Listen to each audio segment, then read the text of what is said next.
because people failed to accept and explore the alternative hypothesis, which turned out to be factually correct. Who does that? Who calls somebody by their first, middle, and last name? Isn't that kind of weird? Isn't that kind of culty? He's not Martin, but Martin Luther King. Contrary to what Republicans would like to imagine, Martin supported reparations and he supported affirmative action. This is what we are faced with, and this is the reality. Now, when we come to Washington in this campaign, we are coming to get our check. Any attempts by Republicans to make Martin into something their own is both false and a recipe for defeat. Now, it's hard to remember when the first accusations were made, but at least since the 1970s, probably well before that, there were claims that Martin was a communist, not a real doctor, and that he had sex orgy parties. In 1991, after around 2 decades of denial, Boston University finally admitted that Martin plagiarized parts of his PhD thesis. Boston University formed a committee to investigate the plagiarism and found that Martin stole, verbatim, 33% of his dissertation, 45% of the first half, and 21% of the second half from another Boston University student, Jack Boozer. And that's just what the committee found. I suspect if a more hostile committee was looking at Martin's thesis, they would have found more plagiarism than that. Not surprisingly, the Boston University committee did not recommend revoking King's doctorate, despite a third of it being proven to be plagiarized. But this makes perfect sense, given that his speeches were written by others. For example, Martin's I Have a Dream speech was written by One thing that always stuck out at me like a sore thumb was how the white people in very lily white states will lecture whites in the southeast US just how bad their negative views of black people are. And this always seemed a glaring falsification of the idea of prejudice, that white people with greater proximity towards blacks, but presumably this would work with other races, have a more negative view of those races than those whose views of other races is delivered to them electronically, or is informed by that black family that lives in their otherwise all-white neighborhood. And we've been over South Africa, how white people in the United Kingdom or in Holland and Western Europe sat in moral judgment with radically different views about what was going on in majority black South Africa, and how mean and prejudiced the whites in South Africa were being to set up laws designed to quarantine the blacks in South Africa. But now I want to go over a similar situation that happened in the United States. And I've read through, not necessarily cover to cover, but through several books about black people during what is called the Great Migration out of the South starting around 1890. And some of them talk about a single city, some talk about multiple cities, but it's all a variation on a theme about what happened in all these places. Before the end of slavery in the United States, only about 10% of the blacks in the US were freedmen. And it's very important to distinguish between these two groups of blacks. I will refer to the antebellum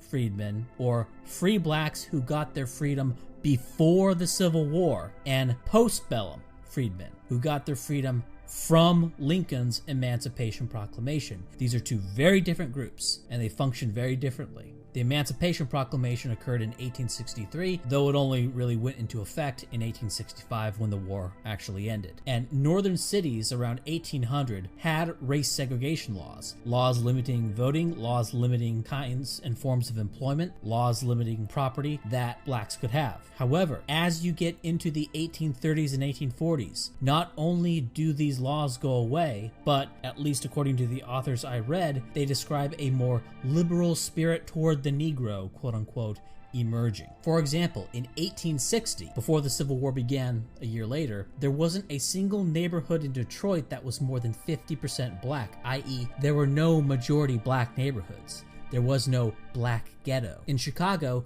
2/3 of blacks lived in majority white neighborhoods, and the majority black areas were not considered ghettos. But then the Great Migration happened. And this is a period from about 1890 to 1910 where postbellum blacks started a mass movement out of the South into northern cities. And in all of these accounts, like clockwork, they say that the cities began to go back to segregation in various forms. And it wasn't always by law that this happened, as was the case in the South, but sometimes by organization and norm. Restrictive covenants would do the trick, which was just a deal that if you sold your house or rented it, it had to be sold or rented to a white person. If that was struck down by a judge as illegal, another thing that kept white neighborhoods white was just pricing. Just like today, whites with money just bought nicer places, and very few blacks could afford a nice place. And even those blacks who could afford a nice place weren't really that bad to be around anyway, especially since this is before widespread affirmative action. So the rich areas don't really need segregation, which is perhaps why being racist, quote unquote, became more associated with poor whites, as it was the poor whites who actually had to deal with these post-bellum blacks on a regular basis. But if you didn't have money and the court struck down a restrictive covenant, well, then your home and your neighborhood got destroyed by these post-bellum blacks. And I say this now, and it's something considered really mean and racist to say, that you bring blacks into an area and that destroys the area. But all these authors back then chronicling at the times, they just said it like this, even the black ones, because back then the norm that you couldn't say what was clearly going on, what clearly happened when blacks moved into an area, the norm that you couldn't say that hadn't been established yet, nor did any of all the narratives we have. For example, all of these guys talk about post-bellum blacks being more criminal and prone to vice and indolence, and narratives regarding police bias hadn't developed yet, so they would just say that the blacks were more criminal and this was bad, and this made it difficult for good things to happen, for people to develop careers, and for people, it made it hard for a community to form and any kind of collective economic stability to occur.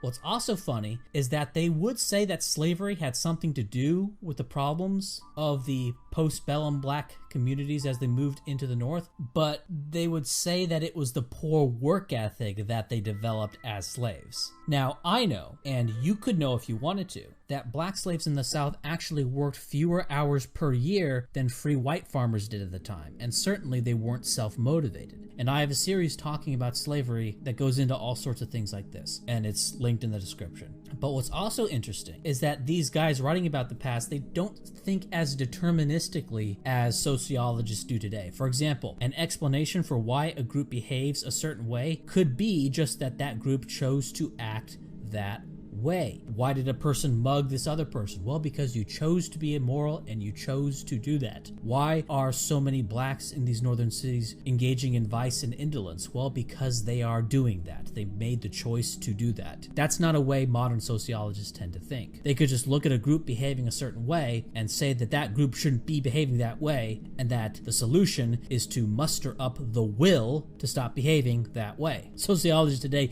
definitely do not think like this. To them, everything is ultimately determined by circumstance, however complicated it may seem. Now, ending that digression, the same thing that happened into cities like Chicago, Detroit, Philadelphia, and New York also happened on the West Coast a little bit, in San Francisco and Portland, Oregon in World War II, when blacks started moving in to help with the naval buildup. San Francisco went from 5,000 blacks in 1940 to 40,000 blacks in 1950. And over that time, there became more restrictive covenants and white-only stores and restaurants throughout San Francisco. Now, segregation on the West Coast isn't as well known because the Civil Rights Act was passed 15 years later due to the influx of European Jews to the United States after World War II. But for a brief period, it also happened on West Coast cities as well, illustrating, and that's important because it illustrates that this is a universal phenomenon. This is not something specific to southern cities or the South in general, or to northern cities at a specific place in time, but it also occurred in the West Coast. It also occurred in South Africa. This is a universal phenomenon. When blacks move in,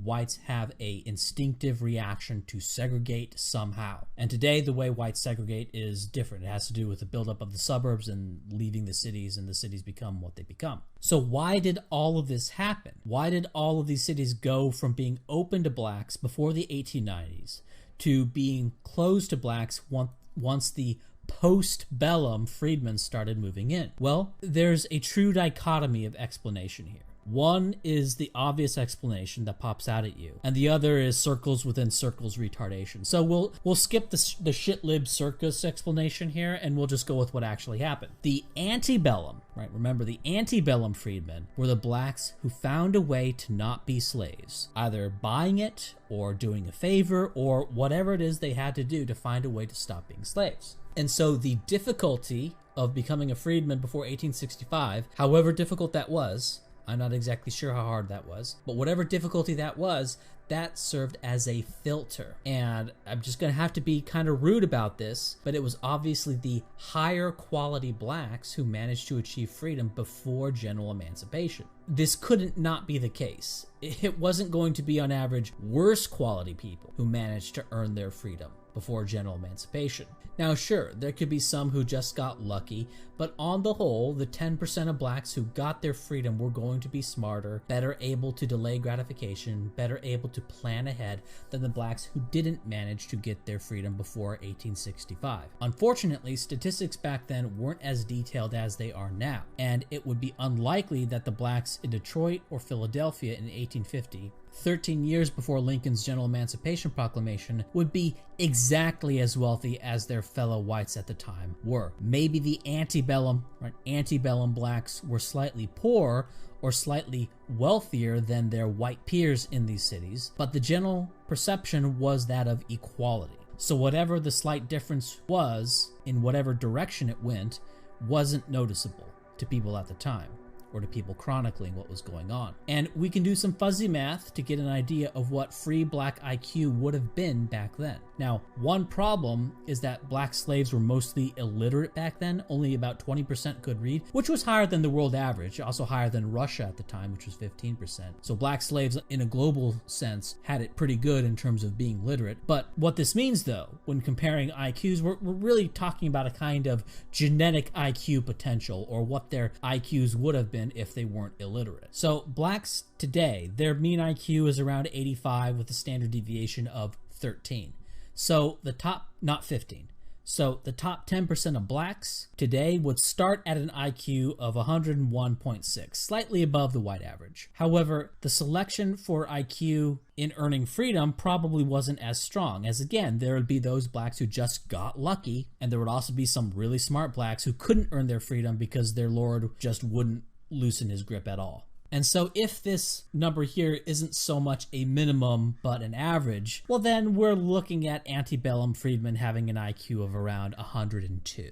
Now, if you think that the mean black genetic IQ was only 83 back then, because they had less white admixture at them, which is going to pull up, the average black quote-unquote IQ, as blacks today are around 24% European by admixture, and of course we're dealing with racial hereditarian assumptions, then by my assumptions here, we would predict the IQ of antebellum freedmen to have an average IQ of around 99.7. So these 10% of the blacks who were able to earn their freedom before the Civil War probably represented around the top 20% of blacks in terms of intelligence, ability to plan ahead, delay gratification, have self-control, etc. And we're not going to have trait regression to the mean that I talked about previously, because being able to earn your freedom isn't necessarily just selecting for IQ, but also selecting for these other things that you need to have in order to earn your freedom. Normally, when you have a black person with an IQ of 100, he still tends to have lower self-control, lower ability to plan ahead, lower ability to think abstractly than a white person with a similar IQ. So normally I would say if you have a population of blacks with an IQ of 100, they're still going to be slightly lower, not quite as low as the black average and all these other traits, but they're going to sort of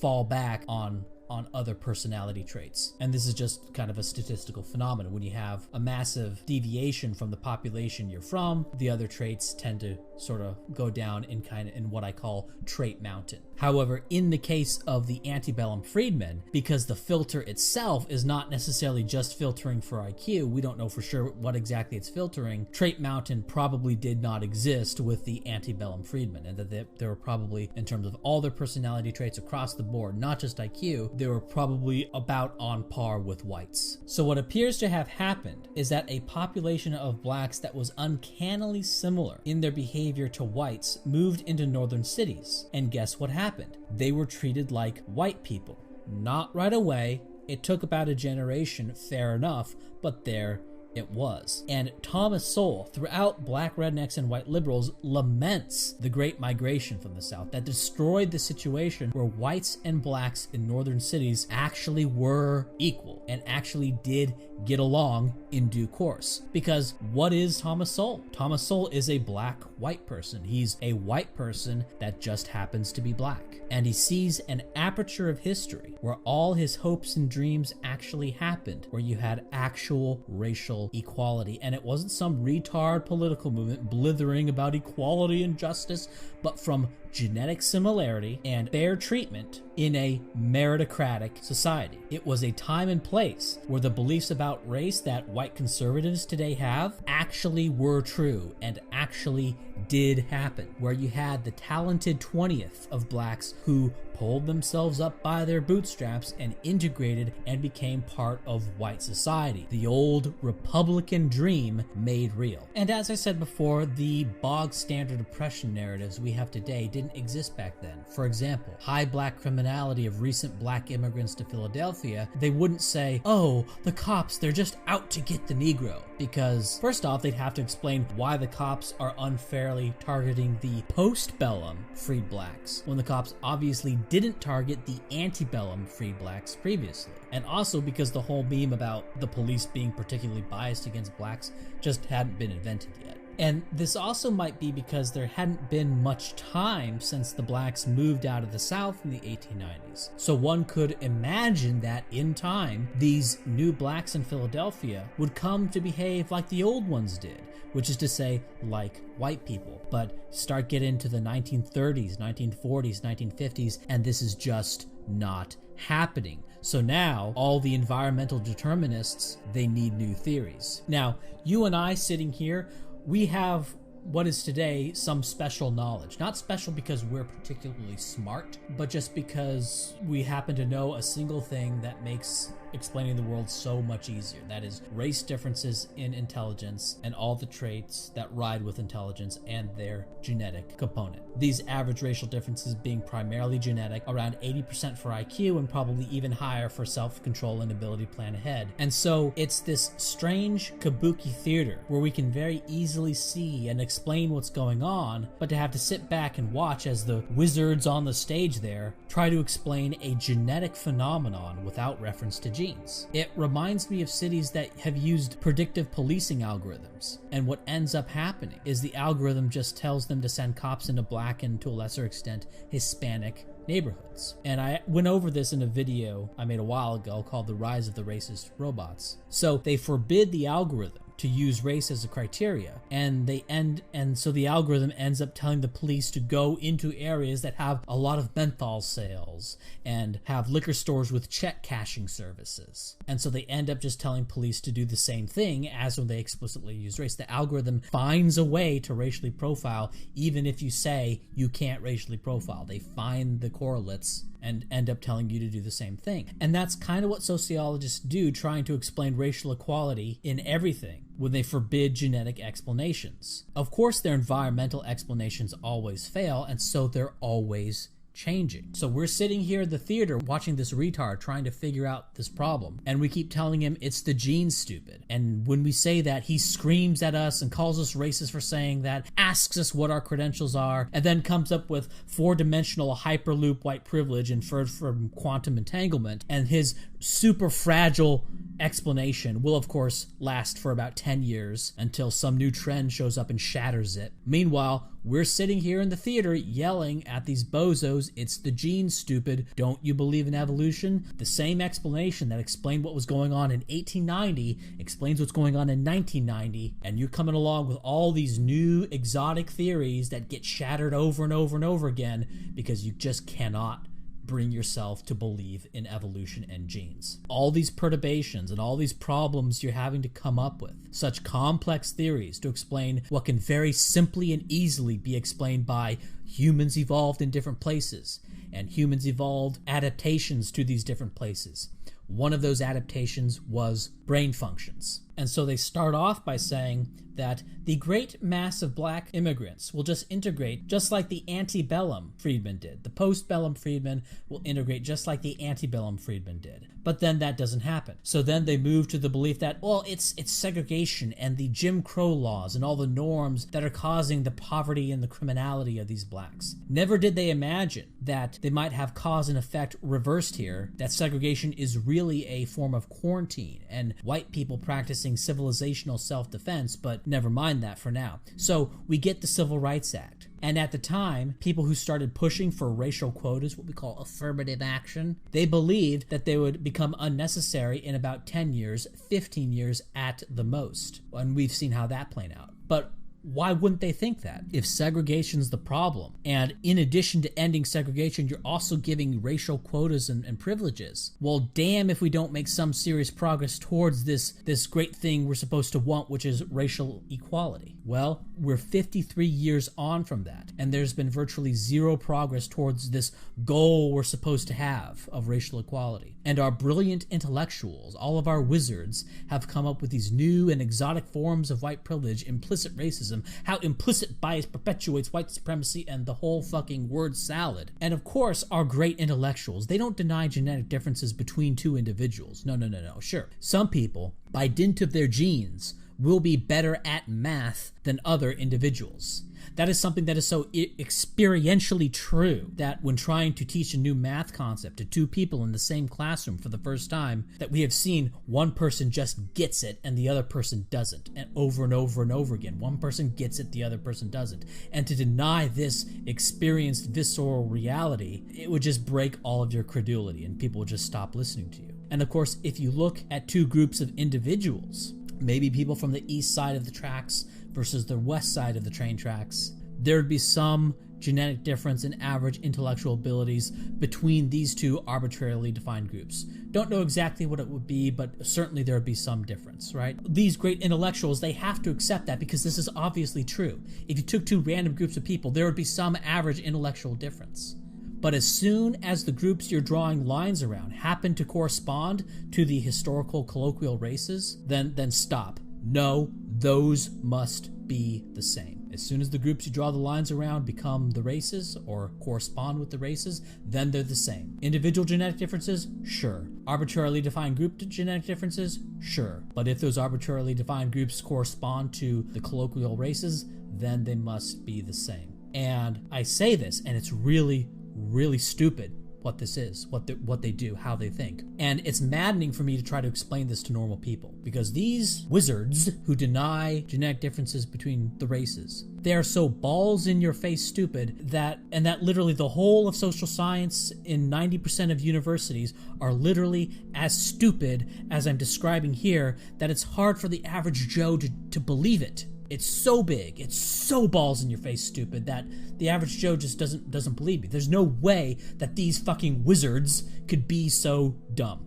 Because it's so big, it's so many universities. I mean, I'm talking about Harvard, Yale, I'm talking big fucking names. And I'm saying it's this obviously stupid. They're making an error this obviously stupid for so long. And I say this and people just, it's too much. If this were true, someone would have called it out a long time ago. That's how the average person thinks. And I can't blame them for thinking that way. And what's also difficult is that when you're talking to a low IQ person, they like to use low IQ indicators to figure out what's true and false. This means, university tenure. This means credential. Who's the academic? Say I'm arguing with an academic. The arguments will eventually become technical. Now, never mind that the person I'm arguing with, his position is literally impossible once you accept freshman level genetics concepts. The fact is he can spin jargon, and I can respond to his spun jargon, and we're both saying things that the audience doesn't understand. And so the listener ends up just going with, well,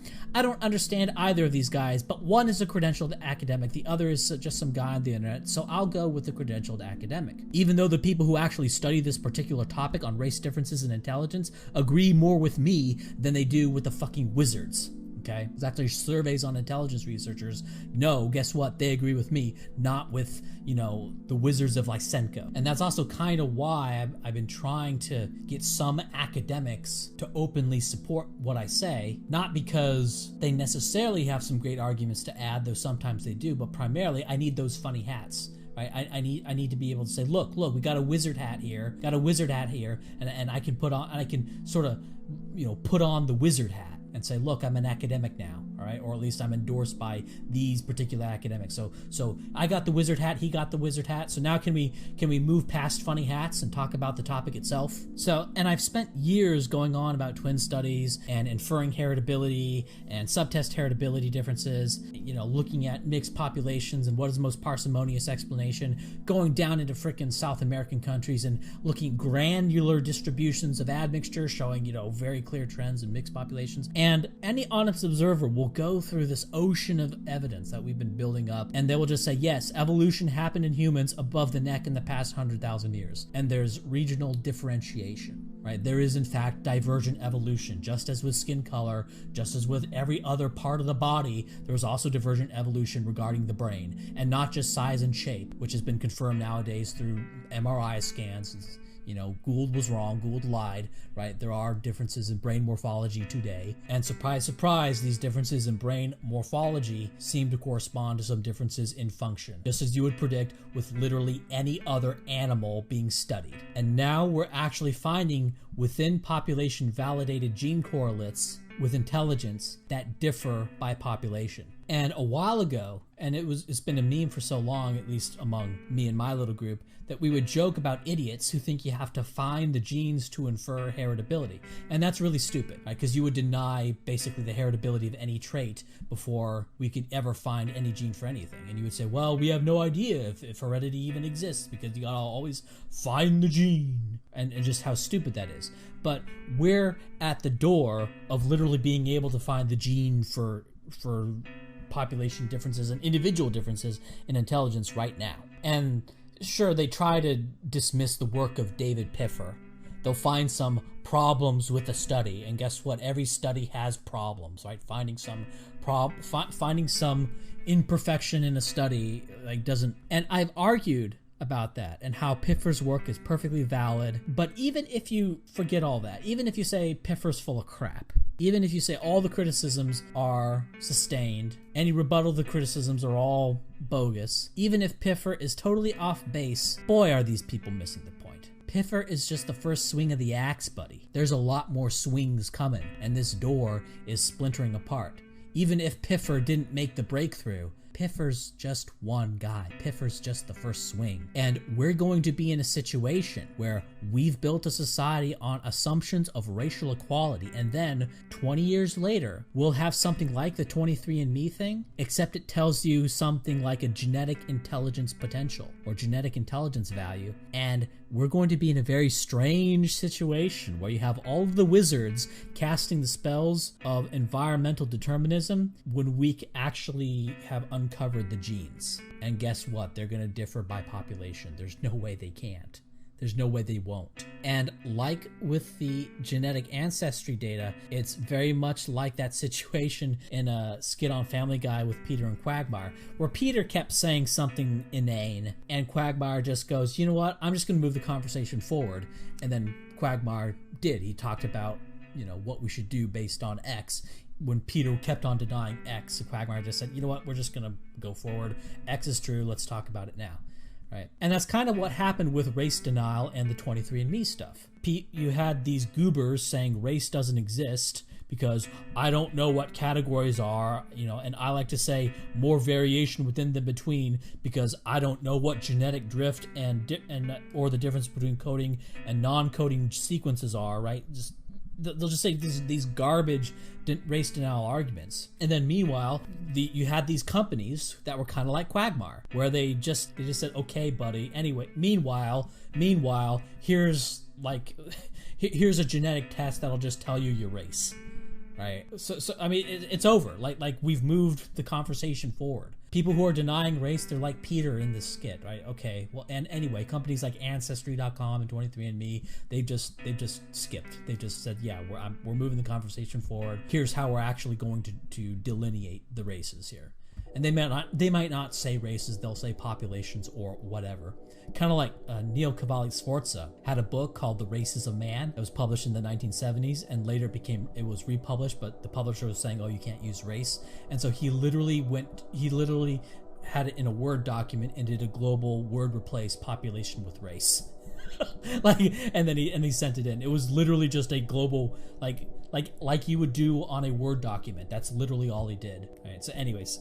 So no doubt, even when you have the equivalent of a Ancestry.com test or 23andMe genetic test that gives you a genetic intelligence value, no doubt that even then you'll have the wizards come out and say, somehow that's not real. Somehow this doesn't say what it says. And just as people today don't deny biological race, that's kind of a non-starter. By the time we get to that point, the whole denial of a genetic intelligence value is just going to be a non-starter.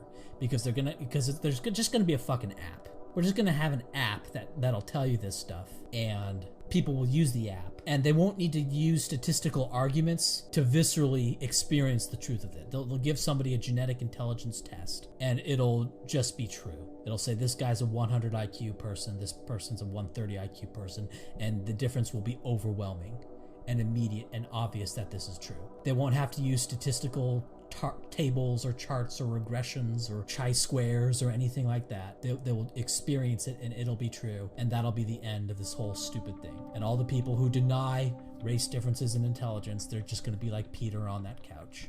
But anyway, back to the myth of prejudice. We know that the United States has lost many of its cities. All these European countries, they like to chide the United States about how their cities are functional. Even places like Portland, Oregon, or Pittsburgh, that are still majority white for whatever reason, they're rated as some of the nicest cities to live in. And European countries will laugh at the United States. Why don't your cities work? Why don't you have nice mass transit?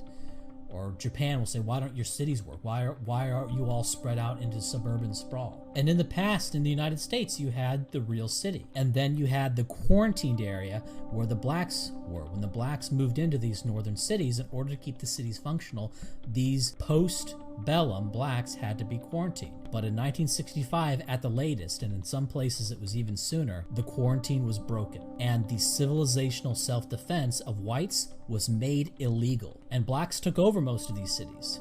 And these cities became as of Africa. And when someone blathers about oppression and racism, look, what happened in Detroit, what happened in St. Louis, what happened in the south side of Chicago, this is exactly what the segregationists said would happen. And this is what they were trying to prevent. How many seeds are in a watermelon? I know what you're thinking. Oh great, another Now This video where we get to listen to Jiminy Allensap destroy a libtard epic Ben Shapiro style with facts, logic, and evidence. Actually, no, not this time. This video from Now This accuses fair elections, one where people have to, prove who they are before they vote, as being an implement of white supremacy. Most YouTube commentators, including me oftentimes, would take this video and deconstruct it, proving why she's wrong with facts, logic, and evidence. Triggered libtard, but this time, let's skip the song and dance you've seen 1,000 times and hit on a deeper issue. What if she's actually right, but for the wrong reasons? To find out, we have to determine what she means when she says white supremacy, and why are those two words powerful enough to destroy someone's life or impugn a sitting congressman's reputation? I think most anti-SJW commentators and conservatives are actually missing the point when talking about so-called white supremacy. They approach the issue logically and correctly define white supremacy as the belief that whites are somehow superior to all others. They debunk the left's claims against that definition and call it a day. But that's missing the point. When the left talks about white supremacy, they are not talking about a belief. They conceptualize white privilege and white supremacy as ethereal systems that implicate every white person, that pervade every aspect of society. I'll explain what I mean in today's video. Steve King's recent trouble with the media, the article from last week about good parenting being white supremacy, the Covington Catholic controversy, and this woman's video, which we will reference, all have me thinking about these very basic questions. We see the accusation of white supremacy supremacy thrown around in the media like water balloons at a wet t-shirt party. When leftists say those two magic words, WS, are they actually talking about an ideology held by people that believe in the natural de facto superiority of the white race? Or is there an idea of white supremacy that includes every process, behavior standard, cultural norm, and custom found throughout Western civilization? Is the left correct when they accuse everything of being supremacist? But they're asking a fundamentally different question. They're using a fundamentally different definition. Today, I'll make the case why I believe that conservatives and the left are actually talking past each other on issues involving race, and neither group is truly understanding what the other is saying. But first, it's more fun than listening to yet another YouTube premium ad. You have the opportunity to own a piece of American history. People may not realize that humble, unassuming silver coins like these played a huge role in our country's development. Over 100 years ago, Morgan silver dollars were used to pay for and buy just about everything. Banknotes were for the very rich. Most people used these as $20 bills. Everybody from the president to the working class had these in their pocket. They're much heavier than you would expect if you've never held one before. And that's because they are 90% solid silver, guaranteed by the US Mint, so these coins are even eligible for your IRA or 401k rollover based on their purity. And take a look at the design here, original and classic. The credit goes to George Morgan, the engraver who created this gem. If you're curious and want to learn more, or you're thinking of starting to collect these, you can visit the website at historicsilvercoins.com, where you'll find loads more information, prices, and a great video about the history behind these coins. Plus, save $5 per coin by using the code JAMES today. Go to historicsilvercoins.com and save $5 per coin by using my promo code JAMES. Check it out today. Yes, I'll admit I have gotten into reading again, so maybe that's why I'm coming in with these galaxy-brained centrist style takes. Let's focus on two common takes that I often see regarding the accusation of white supremacy. First, the leftist take that you are all familiar with. The left argues that systems in America and the West, political systems like the Electoral College, the criminal justice system, TV and movie casting, the education system, the nuclear family, and even the standards we use when communicating with each other, all of these are examples of white supremacy. And if they aren't directly promoting it, they certainly are reinforcing it. To the activist and academic left, supremacy is omnipresent. It is weaved into every facet of American life. The conservative sees these arguments and attempts to own the libs with facts and logic. Quote, how can America be a white supremacist country if Indians and Jewish Americans have higher salaries than whites? Or how can we be supremacist if affirmative action grants better opportunities to Hispanic and black students? Or there are plenty of black TV shows and no one accuses them of black supremacy, etc. All of these are true statements and make good arguments for demonstrating that white people are by no means superior in today's society. We don't hold the upper hand, and we don't have privilege. We are not oppressing anyone. But the mistake that conservatives make is taking the term white supremacy at face value. You hear those two words, and you mentally immediately make the connection to a cross-burning Klansman, or red-laced Doc Martens and a freshly shaven head. Not with a Gillette razor, most likely. This is missing the point. When the left talks about white supremacy, they are not talking about systems that actively and explicitly promote white people over non-whites. Those systems don't exist anymore, and the people that believe in the inherent superiority of the white race are few and far between. So clearly that's not what they're talking about.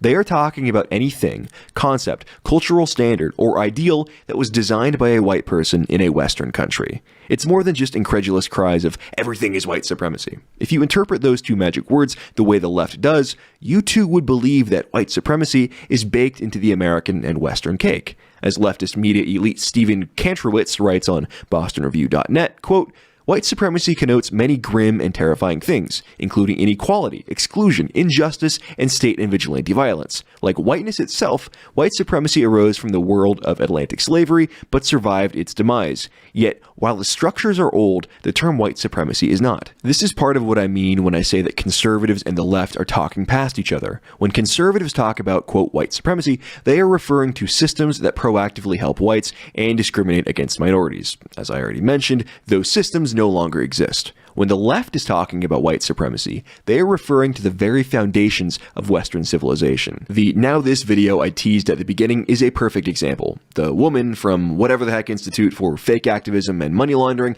tries to make the case that voter ID is just another example of white supremacy. Take a look. So can you imagine in 1878, you're a sharecropper, and you get to the voting booth and you're ready to cast your vote, and the first thing that they ask you is how many seeds are in a watermelon? Of course, the person asking you the question doesn't know the answer, but it's a tactic. It's a quote-unquote literacy test. In other words, it's a bunch of crap. And most black people, all black people, were kept from voting because no one can answer the question, how many stars in the sky? Who knows how many stars in the sky?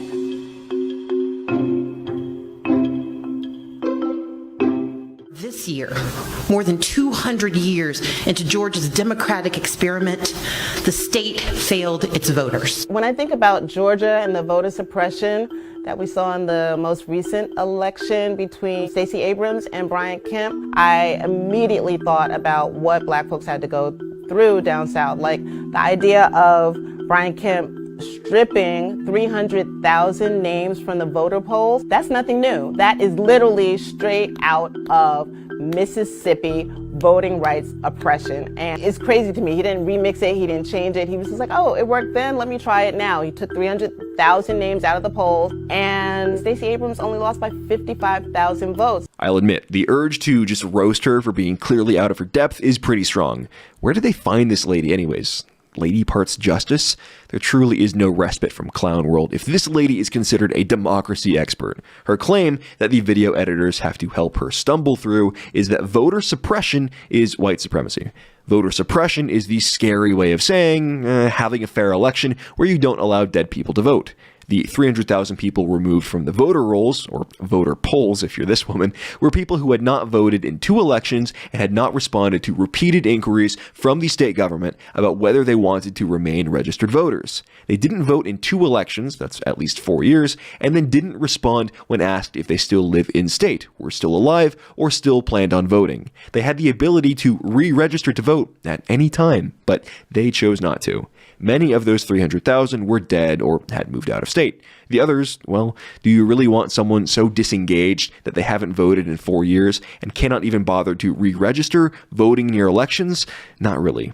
Beyond that, leaving old and inaccurate voter information on the rolls is a huge election security risk. The state of Georgia allows voters to request absentee ballots online or via mail, meaning you don't have to show ID. There is always a risk of voter fraud, but common sense policies like regularly purging inactive voter registrations is a great way to cut down on potential fraud and protect the sanctity of the vote. Take a look at Europe, and you'll find election security procedures much stricter than those in most US states. France, Iceland, the Netherlands, Norway, Sweden, and Northern Ireland all require voter ID to cast a ballot. In Germany, polling notifications are mailed to eligible voters, and voters are then asked to show photo ID when they go to vote, although not always. Argentina and Brazil, both former European colonies with relatively large white populations, require voter ID, or in Brazil's case, biometric data as well. Point being that Western countries, those built by Europeans and those of European descent, tended to have strict rules about election fairness and election sanctity. When Western countries hold elections, we want them to be fair. This was true in ancient Rome, the birthplace of small r republican government, and it remains true today. Fair elections are the standard in Western nations that hold them, and as far as civilizations go, that is unique. Even Japan, which is better than the US in several areas, has a voter registration fraud problem. In India, superpower by 2020, right? Cash for vote scandals have rocked parliament in 2008 and in 2015. However, the problems in India and Japan pale in comparison to the problems found in Africa and Central America. Everyone understands that most African elections are essentially one step removed from civil war. For example, in Sudan's 2010 election, here is just a flavor, just a taste of what the country experienced. School children casting votes, soldiers casting multiple ballots, election officials using chemicals to remove the ink from people's fingers meant to prevent repeated voting, an excellent foolproof system, no doubt, and widespread reports of stuffed and stolen ballot boxes. In Nigeria, 78% of respondents to a study said that it was not immoral to sell your vote in exchange for money. Just this week in the Congo, massive electoral fraud was revealed, to the point where international authorities are getting involved to try to bring order to the election process. Pick any African country you want, type in that country's name, plus voter fraud or election fraud on a search engine of your choice, and settle in for hours and hours of stories. Voter ID, mailing out polling cards, forget it. They're literally using stamp pads and finger ink in Africa. Fair elections are not a part of the African tradition, nor are they an integral part of the Latin American tradition. Mexico 2006, Honduras 2017 and 2013, Venezuela 2013, and on and on and on. In Honduras in 2009, a sterling example of Central American election integrity, several people simply disappeared before the election after the army requested lists of enemigos of the electoral process so that they could be, and I quote, neutralized. The list goes on and on. You get the idea by now. Well, what does all of this have to do with so-called white supremacy? Fair elections are an integral part of Western civilization. Western civilization was built by European people, and so, when Americans want to enforce fair election rules in the United States, that is, by the terms of the left, white supremacy. Mythology has been used by peoples throughout history to explain the world around them. White supremacy, for today's anti-white left, has become a fundamental myth. They see Western civilization, because of its origins in Europe, as an inherently white supremacist system, and they see white people as beneficiaries of that supremacist system. Free speech is another area where you see evidence of this concept. Western civilization has long valued the idea that people may speak their minds freely, expressing their ideas and beliefs. This concept is attacked by the left as being inherently white supremacist. Activists, many of them racial minorities, will be in the streets demanding that conservative or right-wing speech be censored, and it is not at all uncommon to see violence be committed against people with whom the left disagrees. Is there a sociological precedent for this? Well, possibly. Free speech is celebrated throughout the West, but the same is not true for much of Central America and Africa. In many foreign cultures, might makes right. The idea that political or ideological minorities should be protected is completely foreign in cultures where you can be killed for being disrespectful. We see this bear out in polling of American minorities regarding free speech, where disproportionate amounts of American minorities, Hispanics and blacks, believe that people who are, quote, disrespectful should have their right to speak freely taken away. As our good friend Noah Berlatsky writes over at CNN, people he determines to be Nazis should have their free speech censored because it hurts others' feelings. They see Western civilization's long-standing protection of free political speech as inherently white supremacist. Another great example is the case of the boys from Covington Catholic. They were viciously attacked, threatened, and intimidated by members of the national media. They, their parents, and their classmates were accused of being complicit in white supremacy. Did the boys ever claim that the white race is superior? No. Did they indicate that they believe white people should rule over all others? No, not even close. They dared to stand and smile in the face of a Native American that was targeting them for intimidation because they were white kids wearing Trump hats. According to the neoliberal morality of the day, in this case, they were supposed to cower. They were supposed to run away and apologize. But they didn't. They refused. They were not aggressive at all, but they refused to display any degree of white guilt, and that is why they're being targeted. The base level take here is that the left sees white supremacy in all conservative politics. That's true. Just look at tweets like this from verified blue-check Twitter users that elucidate this philosophy. Their beliefs go deeper, though. They don't just see all conservatives as being part of a white supremacist system. They see all white people as being guilty. Whiteness is the original sin, and everyone is born guilty. This is why they will vehemently attack not only the MAGA hat kids, but their parents and their families as well. It's why elites like Noah Berlatsky and Margaret Hagerman accuse white people that send their children to private school or read to their kids as being complicit in racist white supremacy. It's why every attack on these kids focused not on what they were doing, but who they are. They were attacked for who they are, their gender, their religion, but most importantly, their whiteness. The phrase white supremacy is used because of how indefensible it is. Nobody's going to stand up and say, I defend white supremacy. Nobody's going to do that, and the left knows. That's why they use that term. They're being extremely deceitful. What they attack as white supremacy isn't actually the idea that whites are superior. They are attacking white people for the crime of being white. This is what conservatives miss. They take leftist claims at face value and try to factually debunk claims of white supremacy. And that's missing the point. These claims of white supremacy are not being made in good faith. They're being made purely to attack white people, white societies, white countries, and Western civilization as a whole. Any behavioral standard, cultural norm, or legal tradition in a Western country will be attacked as upholding supremacy. Just you watch. They're rolling this out and using it to attack just about everything. The supremacy charge is being used precisely because of how scary it sounds. They know that it triggers your moral sensibilities, that it causes flashbacks to Hollywood villains, etc. And they're using that reaction to attack, undermine, and subvert Western values, traditions, and people. And they think they can get away with it. They think that people will be so scared of being called a white supremacist that they will not fight back politically as their culture is being destroyed in front of them. People need to realize that these phrases are just scare words and nothing more. Accusations of racism, supremacy, and the like don't actually have any meaning. They are simply being made with the attempt to scare and stigmatize. They don't want to debate the facts and logic. They want you to be scared of the media. They want you to be scared to push back against them. Once you recognize that these accusations are being made in bad faith, it will free you from feeling like you have to debunk and disprove them with facts and logic and evidence. And just like any other myth, you can dismiss it as a fiction that it is.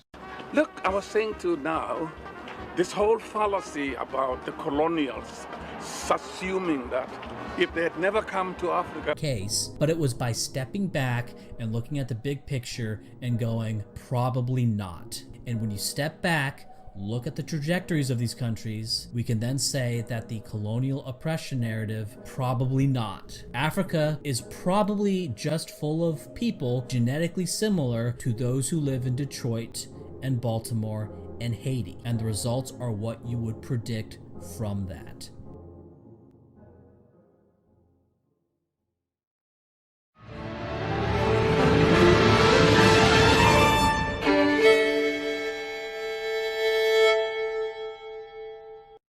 The U.S. federal government, state and local governments do not collect data on race and tax revenue. So the data I'm going to be presenting here is based on multiple sources to come up with an estimate of net fiscal impact of races in the United States. The overall spending and revenue data includes state, federal, and local tax revenue and spending from 2018. All data here is from 2018 unless otherwise stated. So first, I will present what I define as the best estimate straight away, and then I will explain how I got to these numbers. Table on the screen. So first you can see whites, net fiscal effect are plus 312 billion, blacks minus 660.7 billion, Hispanics minus 334 billion, and Asians, which are a heterogeneous group, 292.97 billion positive. In addition, if you took the white U.S. population and assigned to them the entire military budget, they would still run a small surplus. And you can see that on a table here, with whites still running a surplus of 56.4 billion, even with all military assigned to them. And this is a striking fact. Whites in the U.S. would be just barely running budget surpluses even if all of the current military spending in absolute terms of the current U.S. federal government is assigned to whites. And as you will see, this takes into account the high Medicare and Social Security use of whites as well. So, how did I come to this? Well, we don't have direct data on tax revenue by race from the federal government. However, there are private organizations that calculate tax revenue by income brackets, and you can see that here. And we also have government data on race and income bracket by roughly these brackets. They don't have the top 1%, but we can look at the top 5% distribution by race. So with these two pieces of data, wonderful. With this, we can estimate how much each race pays in taxes based on their percentages within each income bracket. And so here we have the total revenue estimated based on non-interpolated, I'll get into that, income bracket placement by race. Now you may be looking at this and go, wait a minute, aren't these numbers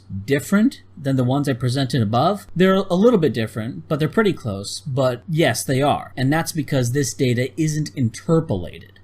The problem here is that if you look at the income distribution, bracket distribution by race, these are very large chunks. And we get the average proportions within each bracket, but we don't see the effects of, say, at the 1 percentile, the 86th percentile, etc. And so what a linear interpolation does is just filling in the gaps between the known and unknown data.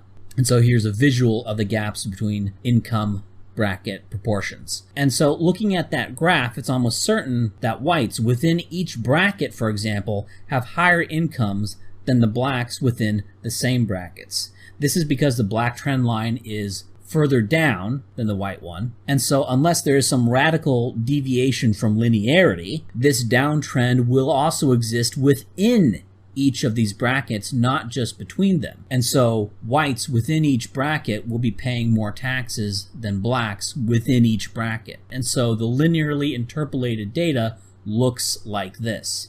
So by doing this, we get much more granulated estimates. And again, so as long as there's not a radical deviation from linearity between these points, this will give us a more accurate idea of tax revenue in the US. And so by this method of a linear interpolation, the racial disparities in income tax revenue are increased somewhat, as you can see here. And there's also an article linked in the description where you can just compare the tables at your leisure. And these results were smaller than I expected. Now, from here on, I'm just going to be using the interpolated revenue estimates, but as you'll see, the main conclusions and the big picture don't change very much. Now, somebody might be asking, why are you using these income ranges? I just saw data breaking down the top 1% and the preceding 4%. Why don't you include that breakdown before interpolating? And again, the reason for this is that I don't have racial distributions in income down to the 1 percentile, or at least I have not been able to find any. So there we have revenue. Next, we should look at government consumption. In 2018, whites were 60.4% of the population, but actually consumed 61.06% of all government. So this is higher consumption, and this higher consumption of whites was driven entirely by Social Security and Medicare payments. So whites actually use slightly more government than their proportion. You could remove Social Security, both the taxes and the revenue, from this equation, but since whites pay a similarly proportionate share of Social Security taxes, the effects of doing this are going to be negligible. And the reality is that Social Security is a form of welfare anyway. It's just paid for by taxes. The trust fund is bankrupt. It's reliant on tax revenues, so it is functionally just another tax and spend welfare program, regardless of what some politicians in the past said it would be. It doesn't matter how you sort of define it or draw boxes around things. At the end of the day, people pay taxes. Social Security is just another tax. And then money goes back. Money goes back in the form of Medicare, Medicaid, income security, unemployment benefits, and Social Security. In addition, things like roads, defense, administration, the DMV, all of this I assume to be equally used by members of each race. Now, the government functions I identified as variable government, that they would likely vary between the races, are these: law courts, police, prisons, public transit, welfare, Social Security, Medicare, and Medicaid. And these are the budgets of the government services and their usage by race, sources in the description. How I came to the conclusion of usage by race.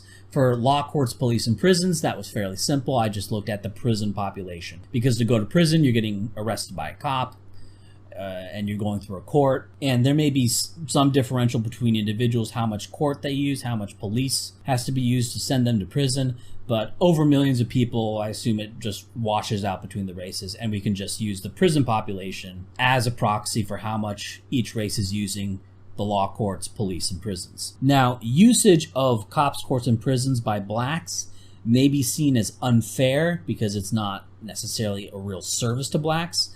However, this video is not about actual benefits to groups. It's about the fiscal impact of groups. And kind of like with education, the brute fact is that blacks are costing more money by overloading these government agencies, fairly or unfairly, whether they want to or not. That's a discussion for another time. This is simply about the brute financial costs. And so we can convert these percentile numbers into absolute numbers based on the budgets of each of these items. And you can see that here. And with this data, we can come up with assignment of government usage by race based on variable and then what I call equal government. And so here we have the fiscal impact with variable government and equal government breakdowns. And so from this, we see that whites, despite constituting 60.4% of the population, make up 62% of variable government spending. And again, this is driven by Social Security and to a lesser extent by Medicare. The Social Security numbers also take into account SSI payments, which whites take proportionately less of. And this dampens how much whites overuse Social Security a little bit compared to other races. Whites use Social Security at a higher rate, and they also have more benefits per person. But SSI transfers almost exactly offset the higher Social Security payout per person that whites use. And the result being that the total amount of money each race gets corresponds almost exactly with just the number receiving benefits. I don't know if this is just some giant coincidence or if this was by design. And so with all these pieces in place, we can finally look at the fiscal effects of each group. And this is the fiscal impact of racial groups in the United States. This is the table I showed at the beginning, but I'll show it again. However, say blacks, Hispanics, and Asians, who are substantial contributors to the budget deficits or help reduce the budget deficit, as in the case of Asians, say they didn't exist in the US, that the US was just white people. Well, first off, the amount of income earned by whites in the US would probably be about the same. This is based on there being no relation to the percentage of non-whites in a state and the income of the whites in that state after adjusting for cost of living. And so we can look at white median real income in 2017. Again, this is from 2017 because it's the most recent data I could find, not 2018, by state and percentage white. And at least in 2017, there was no relation. Now, just as an aside, an all-white U.S. would be a more rural U.S., and this is sort of my justification of the cost of living adjustment here. So while the nominal GDP of this country would be right at about 14 trillion, the real GDP would be about 14.7 trillion in terms of what those dollars could purchase versus what current U.S. dollars could purchase, which is to say it's about 5% more, i.e. the dollar would be stronger because white people get more for their dollar because white people more often live in rural areas. And so if blacks, Hispanics, and Asians didn't exist in the US, the dollar would be stronger, which isn't necessarily a good or bad thing in and of itself. Right, there are costs and benefits to a strong or weak currency. And while this is irrelevant to current fiscal impact, since federal budgets are done on purely nominal terms, right, you pay taxes based on how many dollars you earn and other factors, regardless of how much you can get with those dollars. Now, an all-white U.S. would be a rural shift, which means real GDP, purchasing power parity, would only decline by about 26.5%. Not 30%, even though nominal GDP would decline 30%. And that is why it is justified to use the cost of living adjustments when looking at the effects of non-whites on white income. Before doing this, I was worried that there may be some relation between the presence of blacks and Hispanics and higher white incomes due to urbanites having higher incomes. This is also true in 90+% white cities in Europe as well. Like the whites in the cities make more than the whites in the countryside in cities that are almost entirely white anyway. And so I was worried that I have to point out that we don't know if it's causal because it could just be the effects of urban incomes. But luckily, there is no relation, thank goodness, and so this isn't even an issue that we have to deal with.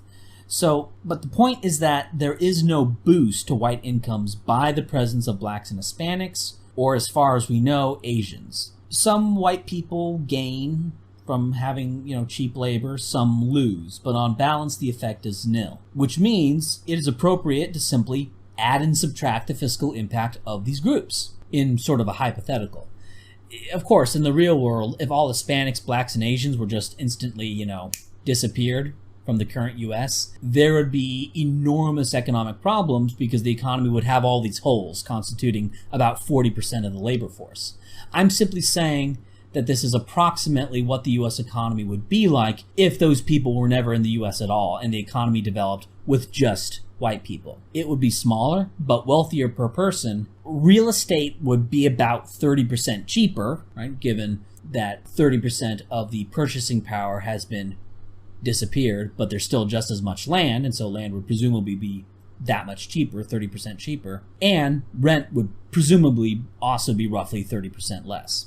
It would be much less crowded, working class wages would be higher, and the wealthiest wouldn't be as wealthy due to not having as much cheap labor. Wage labor, the working class would be in a better bargaining position because there's less of them, because whites have a higher capital to labor ratio than blacks or Hispanics. The US, in short, the US would look a lot more like Denmark. So let's look at the budget of white America. I don't for a moment believe white America would spend less on military in absolute terms than it does today, since all racial groups in the US about equally favor the military spending, right? Militarism in the US is a pan-racial attitude. So would white America still run a balanced budget even if military spending was maintained at the same absolute level, not the same relative level, the same absolute level. It's about 800 something billion. And the answer is yes. Put in the current military budget as it stands. Everything else was reduced proportionately to the white population for the equal government, and the variable government was reduced as defined previously. But just keeping the military, not reducing it at all, whites would still be running a budget surplus. But there's even more to this. In 2018, interest payments on the national debt were $433.7 billion. If blacks and Hispanics didn't exist in the US, say starting in 1950, based on current information, there would be a smaller national debt and thus lower interests today. Obviously, some of that debt was a function of World War I, World War II, and the New Deal, so it's not like there would be no national debt in white America. But it would be less to some degree that I haven't quantified. Just as an experiment, because a lot of people may have problems with my interpolation thing or my breakdown of government usage, let's see how much these results, with all the work I did and all the breakdowns I did, how much they differ from a much simpler method of just assuming equal government for everything, no breakdowns for welfare or public service or Social Security, and just assume each race uses government at the same rate, and then use the non-interpolated data on tax revenue. Don't make any assumptions about what's between the bars, just, weight the bars in kind of a dumb Grug line. So this is what I call the Grug analysis that assumes equal government and non-interpolated revenue. And the results are fairly similar. Hispanics come out looking, a bit worse, and whites and Asians come out looking quite a bit worse. And whites come out looking a little bit worse. Blacks come out looking a little bit better. So all of my deeper analysis actually doesn't yield results meaningfully different from just using non-interpolated tax revenue and then just assuming equal government usage for everyone. So it's telling that even with this debt that was, in part, accrued by deficits caused by blacks and Hispanics, white America would still be running a budget surplus while not cutting the military 1 cent. And while Asians substantially contribute to the budget, they are not necessary for balanced budgets. Whites can do that on their own, even with whites' bloated military budget, even with bloated white usage of Social Security benefits and Medicare. Even with all that taken into account, whites still, for all their foibles, would be running a surplus. So to all the conservative deficit hawks who say we need to run balanced budgets, well, I have news for you. We already are. We, as in white people, already are. The entire budget deficit, along with some proportion of the national debt itself, is a function of black and Hispanic populations.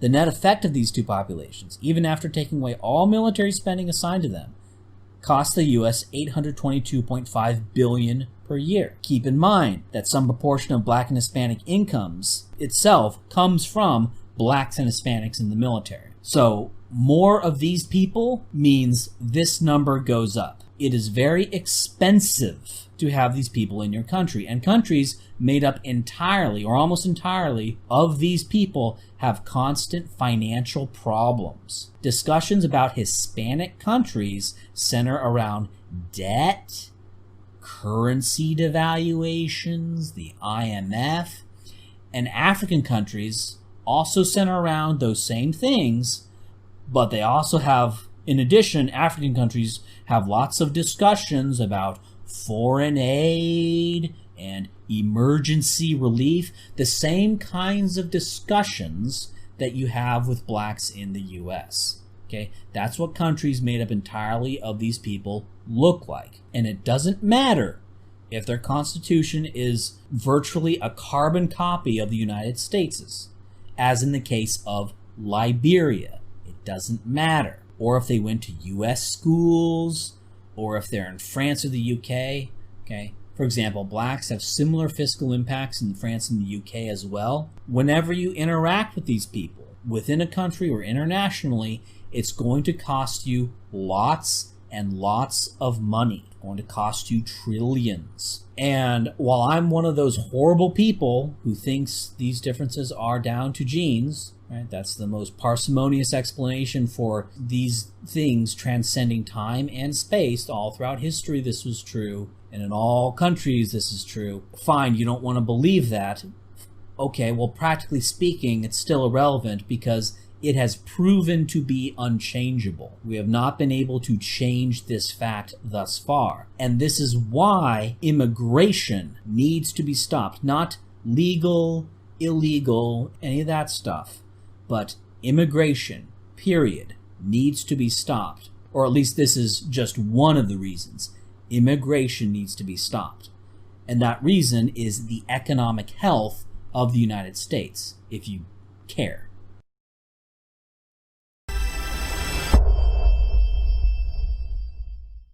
Hello, I'm Jared Taylor. There are a lot of powerful people who don't want anyone to see my videos. So if you end up liking what you see, I'd appreciate it if you'd send a link to some of your friends. We've had a rash of fake black people, white women who've decided they'd rather be black. The latest is Jennifer Benton. 10 years ago, when she started passing herself off as black, she legally changed her name to Satchel Pagelin Cole, after Satchel Paige, the black ball player. Her high point as a black woman came in 2017 when she became the spokesman for the family of a black man killed by an Indianapolis cop. Until it was discovered she's white, she was the vice president of an organization called Don't Sleep. It's all about being black, so she had to go. Here, Satchel Pagelin explains her theories about policing. If you are one of the lawmakers or one of the people that are tasked with reducing that violence, then you are looking at punishment. And I've said for a long time, people don't need punishment. We don't need punitive measures. We need restorative justice. People often will only live up to what you tell them they are.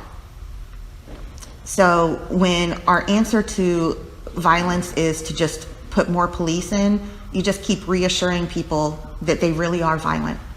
Ms. Cole was also an LGBTQ activist and insists that she be referred to as they, not her, as in they were a grand marshal in the Indianapolis Pride Parade this year. I don't know if she was faking the LGBTQ stuff too. When she was outed, she fessed up. I have taken up space as a black person while knowing I am white. Are black people running out of space? She also said, my deception and lies have hurt those I care most about. Since she cares most about black people, it must be very sad to be kicked out. In the meantime, Indianapolis will be engaged in healing. Another fraud this month was C.V. Vitolo Haddad. She was a doctoral student and teaching assistant at the University of Wisconsin at Madison. Turns out she is Southern Italian, so the Haddad business may be just for show. She too is a they, not a her, and this is what they are like. The core takeaway is that the right uses science as a way to explain away structural phenomenon, like centuries of discrimination that have decimated black wealth in America and made equal opportunity as much of a pipe dream as equal outcome. Talent is evenly distributed across all of humanity, but it's tamped down during childhood and bad education and squandered in non-compete clauses. She was co-president of the Teaching Assistants Association at Madison, and she had just been offered a tenure-track job at Cal State Fresno. Cal State won't touch her now, although it said in a statement, the university will always uphold its core values of discovery, diversity, and distinction. I think a fake black would be great for discovery and diversity. The Teaching Assistants Association said it was profoundly sorry for the harm it caused, adding that the association is infused with white supremacy and anti-blackness. The leaders will take anti-racism training and work towards healing as a group, more healing. Perhaps the most high-profile phony this month was Jessica Krug, a tenured professor at George Washington University in D.C. She was actually a Jew from Kansas who graduated from a fancy private school, but later claimed that she was an unrepentant and unreformed child of the hood, that her parents were drug addicts, and that her mother was a prostitute. She skipped her mother's funeral in 2013 for fear she might give the game away. Professor Krug couldn't decide if she was Algerian or Caribbean or Black Boricua, whatever that is, and people got suspicious. When she came clean, she said that she was the very epitome of violence, of thievery, and appropriation. She has resigned from her professorship and says, "You should absolutely cancel me."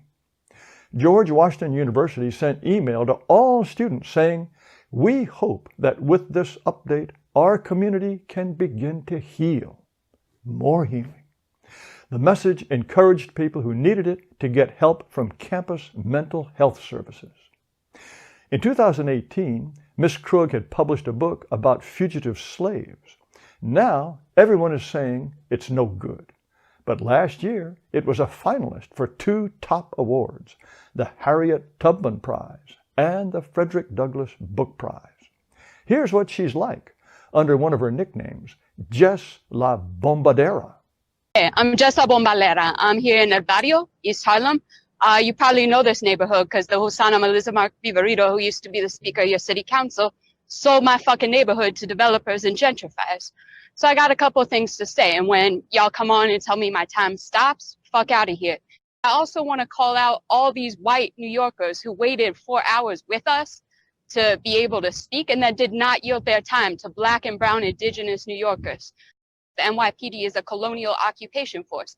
Let's be real honest. Y'all know they're being trained by the IDF. They are trained in counterinsurgency methods. It is not a surprise or shock that they are using counterinsurgency methods against us in the Bronx, Black and brown people. Yes, she had tenure at a major university. These 3 aren't the first phonies. In the 1990s, Elizabeth Warren claimed to be a Cherokee when she was teaching at Penn and Harvard. In 1984, she contributed to a collection of allegedly Indian recipes called Pow Wow Chow. Her crab meat recipes were presumably passed down lovingly from generation to generation, except she copied them right out of the New York Daily News. And then there was Rachel Dolezal. She's about as white as you can get with blue eyes and blonde hair. She is from Montana and, weirdly, claimed that she was born and reared in a teepee, and her parents hunted their food with bow and arrow.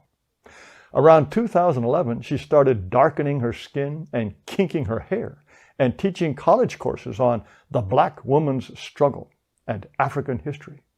In 2014, she was elected president of the Spokane NAACP and appointed chairman of the Spokane Police Ombudsman Commission. Her career as a Black woman was really taken off. But then the truth came out. She then legally changed her name to Nkechi Diallo, and she still says she identifies as Black. She was married to a Black man for a while and has a mixed-race baby, but now she says she's bisexual. I don't think she's a they, though. There is a Netflix documentary all about her. So what are these women going to do now? Apparently, Rachel Dolezal is getting by as a hairdresser under her new name. But there are no jobs for white people who have been demoted from being Black. It sounds like these ladies are confused. But I understand why they wanted to be Black. It gives them a better chance than being homely, unremarkable white women. Black privilege beats white privilege any day. And there are great psychological benefits. White people are the villains of history, while Black people are heroes. White people prop up white supremacy. Black people fight for justice. Who wouldn't rather be Black? They gave up nothing. They became TUFR diversity stars. They became morally superior. And it's so much fun berating white people the way Jessica Krug did. No one doubts their support for the cause. They weren't spies trying to wreck the movement. But Blacks are furious. Lisa Betty at Fordham says that Miss Krug took up space, opportunity, time, and money. I call for reparations. Right, reparations. An Indianapolis activist says that because of Satchel Pageley, the community must repair the damage she has done. No one likes to be fooled, but what damage did she do? She worked hard for Black people. It sounds like these people just don't want a white woman cashing in on their racket. And what does all this say about the idea that race isn't biology, but a social construct. These women were disgraced because they were biologically white. Rachel Dolezal still says that challenging the construct of race is at the core of evolving human consciousness. Shouldn't she be a hero? She proved with her very life that race is a social construct. We have to call these women they because sex is a social construct, right? If tomorrow I tell you I'm a woman, you have to say, yes, dear, and treat me like one. So why can't I claim to be a black woman? But these people reportedly sickened whole communities that have to heal. Heal from what? If a prof at George Washington were fired because he faked military service or plagiarized his thesis, would the students take sick and have to heal? If a prof everyone thought was white turned out to be a light-skinned black who was passing, would students need therapy? No. But no one would try to pass as white. No one would give up the advantages of being black.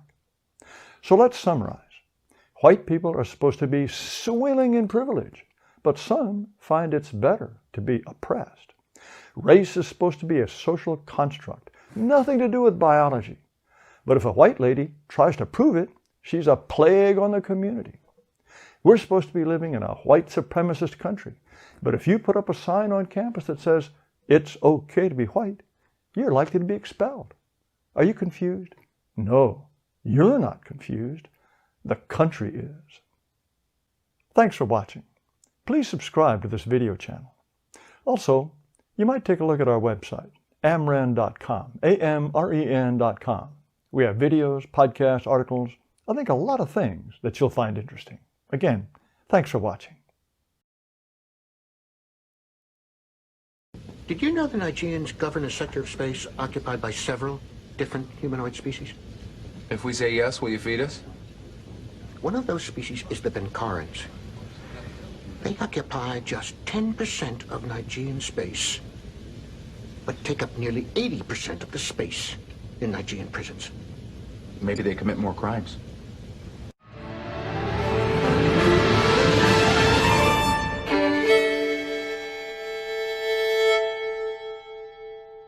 So we're seeing a large amount of black mob violence. If that sounds rough, well, look at the videos. Are these not in fact mobs? Well, they look like mobs to me.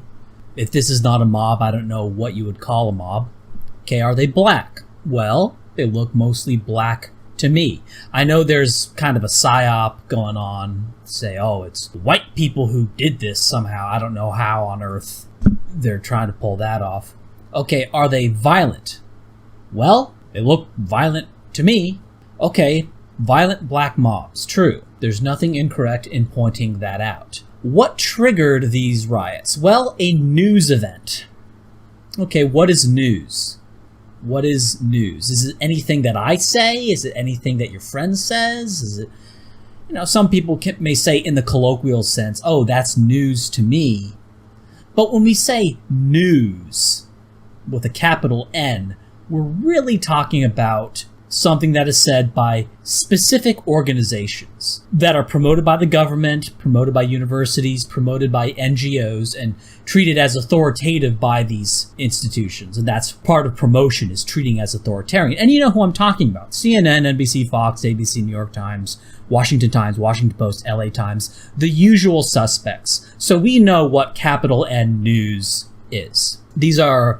They're sort of like text and video blog platforms, and they give jobs to people with journalism majors from certain universities that control the supply of the journalism majors that go into these places. These journalism majors who write these stories, and they give their ice cold takes in front of cameras, they're easy to control because they, with a very few exceptions, can't get an audience on their own. And that's perfect. That makes them easy to control because they're sort of locked into their career as a journalism major working for CNN, for example. And these groups, these sort of text and video blog groups like CNN, they have been elevated by other institutions. And I don't know if there's some grand conspiracy about this, but the effect is that they control what the public is thinking about. That's the effect. Whether it's planned, whether it just sort of happened, whether it's emergent, doesn't matter. The effect is that they operate to control what the public is thinking about and what facts they know. In early YouTube, I've been around long enough to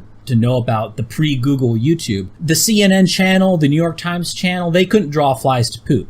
Nobody cared about what they had to say about anything. Only later, when YouTube and Google became publishers and started to elevate these, what I'm going to call the highly controlled blog and video groups like CNN, then they got people to see it and start taking them seriously again. Otherwise, if not for Google and the real power structure promoting these blog and video groups, you'd just watch independent journalists dumping raw feeds, and there'd be nobody to tell you how to feel about anything or select which facts you're supposed to know. It'd just be sort of a random mishmash of stuff that people happen to record as they're walking around, sort of citizen journalists. Now, this is the context in which people like Mike Cernovich or Mitt Romney are speaking. They're speaking on the topics which this sort of controlled media tells them that they should care about. Now, in 2019, there were 370 whites who were shot to death by police, 235 blacks, 158 Hispanics, 39 other, and 202 of unknown race who were shot and killed by police. This averages to about 2.75 per day, so, you know, if all these are treated equally, you should be hearing about 2 to 3 police shootings per day, and a few other deaths by other methods. Most of it's done by shootings. That's how police actually kill people. But, you know, in this case of George Floyd, that's actually not a shooting. But most of the time it's a shooting. But you're not hearing about them. You hear about selected instances which are selected for you to tell you what to care about and how to feel about it. This is also sort of why it's basically impossible that this is some sort of revolutionary action against the system, right? When the system, quote unquote, is telling you precisely to care about this. And they're telling the police to stand down and let you destroy, you know, people's lives in destroying their businesses and destroying their livelihoods and stuff. Target will be fine. They have insurance. They're a big corporation. They'll be, and even if that fails, they'll be bailed out by Congress. So, you know, going after Target or going after Walmart or anything is not going to have any effect because they're part of this. They're part of the system and they'll be protected. The people you're destroying are the small businesses, right? Would you have heard about Floyd George or George Floyd if it wasn't on the news, quote unquote, on the news? Of course not. An event you otherwise never would have heard about becomes elevated and then made important. And CNN, NBC, New York Times, Fox, they're all the same. They all report the same stories because they're not actually independent meaningfully. They serve the same function. That's why you can say something like, I heard it on the news, because they're all the same. It's the same news. They're controlled the same way and they serve the same function. And it doesn't matter who's writing the stories. In fact, you probably have no idea who writes any particular story. You just see that CNN tag and that's all that matters. It doesn't matter because they're all just compliant journalism majors. They're interchangeable, and they were pre-filtered by the process of getting a journalism degree. They're actually a kind of bureaucrat. And that's why these news outlets have a bureaucratic feel to them, because that's precisely what they are. Now, regarding police shootings, which is most of police killings, you know, the case of Floyd George, he wasn't shot, but whatever. We're talking about police killings, and the main way police kill people is by shooting. So the data on police shootings is going to reflect overall police killings. Blacks are, of course, overrepresented compared to their number. Okay, but they're not overrepresented based on homicide rate or as a percentage of people who shot the police. Blacks, 12.6% of the US population in 2019, but 29.3% of the people killed by cops where the race is known were black. However, blacks made up 34.09% of cop killers where the race is known. Whites and Hispanics combined make up 65.83% of the people killed by cops in shootings and made up 63.64% of cop killers. In terms of the cop killers, the FBI doesn't distinguish whites from Hispanics, so the cop killer number is a combination of whites and Hispanics. If you separated whites from Hispanics, I suspect the white proportion in isolation would be lower. So it seems to line up, at least in the big picture. Blacks appear to simply be more aggressive towards cops if the rate of cop killing is a good indicator of overall aggression. Not saying that this is justified or anything, but it's a case against racial bias. Cops can still be assholes generally, they could be, but the point here is a racial bias. And whenever you do a proper analysis of data on this, racial bias doesn't come out once you consider behavior of groups, of demographic groups. So when a story piece is pushed by the controlled media, they only push one type of event, and that is when a white cop kills a black victim, or in the case of Ahmaud Arbery, it's white people killing a black man. Now, assuming all cops are white, which they're not, but if we assumed all cops are white, that would only happen 29% of the time in terms of who's killing who. Now, in 2018, don't have data from 2019, in 2018, whites and Hispanics were 77.1% of all police officers. If officers have an even racial distribution, this means that in all likelihood, only 22.38% of police killings involve white or Hispanic officers and a black victim. But in reality, black neighborhoods tend to have blacker police forces. Not as black as the neighborhoods they're policing.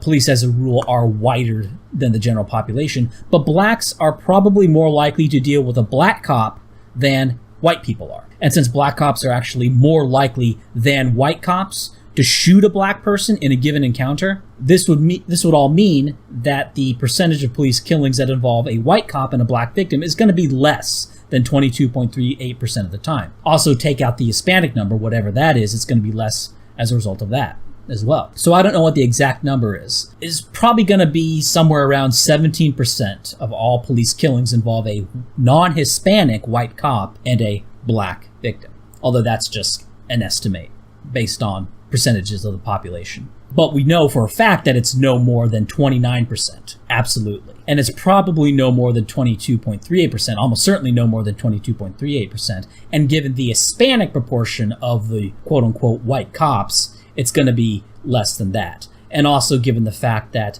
black people are more likely to interact with a black cop than a white person, that's going to drive that down even as non-Hispanic whites as a percentage of the cops who shoot blacks. And yet, that scenario where a non-Hispanic white cop kills a black person, that is all you ever see. That is the only scenario that is presented to you by the journalism major clubs. The question you should be asking is, why do these interchangeable journalism majors who work at controlled media orgs only highlight killings with a white cop and a black victim, when it happens that combination probably only around 17% of the time? Those who think that by protesting this, that you are fighting the system, honey, this is a system narrative that was presented to you. They want you mad about this. The only reason you are mad about this is because this was picked and highlighted and presented to you. That's why they're showing you this. Because Joe Biden is a trash candidate and they need to gin you up to vote for him, okay?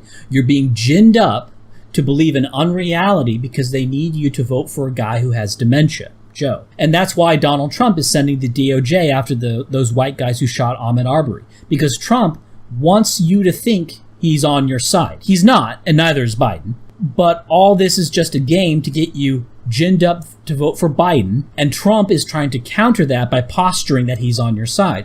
Consider the free cash Trump mailed out that blacks got at disproportionate rates. The establishment doesn't want Trump, even though Trump isn't really doing anything meaningful to destroy the establishment, but they still don't like him. They want dementia head Biden because he's controllable, right? Just like the journalism majors at the alphabet soup controlled media orgs. They like having those journalism majors who can't make it on their own because then they're bound to the quote-unquote news agency like CNN, and they can then be controlled and they then toe the line. They don't get too creative. They don't strike out on their own. They're in sort of the New York Times, Fox, NBC, CNN sort of plantation, that whole sort of system. And so they're presenting you with white cop, black victim stories in order to get you hopped up and angry, even though these are extremely rare events and don't even reflect racial bias once black behavior is taken into account. If you compare the percent of blacks killed by cops versus the blacks who commit homicides, blacks commit consistently about half of all homicides where the race of the perpetrator is known.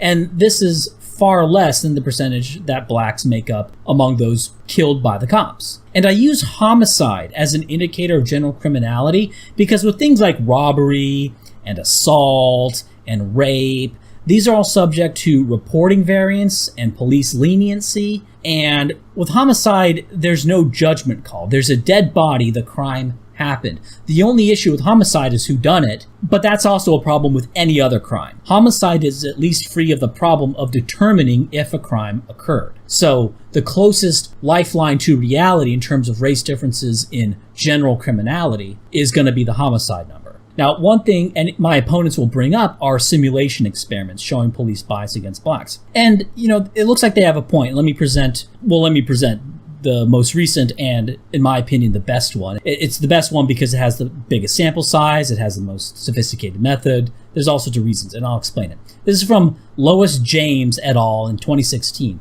And he took 80 police officers, randomly selected police officers, and put them through 1,517 reaction scenarios where they were put in a sound-deadened room with HD screen and a light gun, right? So they had a light gun that they pointed at the screen, and it emitted a muzzle flash, and it fired a blank. So it would bang, it sounded like a gun. And then the screen would register where the police shot. The police must react to various scenarios presented to them, which involves white and black citizens. It's a controlled environment where the white and black actors on the screen behave identically, and they look at how the cops, right, I think 40 of them were presented scenarios with blacks, 40% of them were presented scenarios with whites. And the HD screens are large enough that they are life-size. The cop must then decide very quickly where and if to shoot. Now, in terms of speed of reaction in the cop shooting the person on the screen from a given baseline, they take 1.32 seconds to shoot the white person, but they only take 1.09 seconds to shoot the black person. Okay, so that looks like they're more trigger happy in shooting black people. What about error rates when the police shot someone in error when the citizen was not about to attack the officer? That is, they killed what is, according to the scenario, an innocent person. Well, they shot blacks in error 14% of the time, but they shot whites in error only 1% of the time, or in absolute numbers of all the simulations.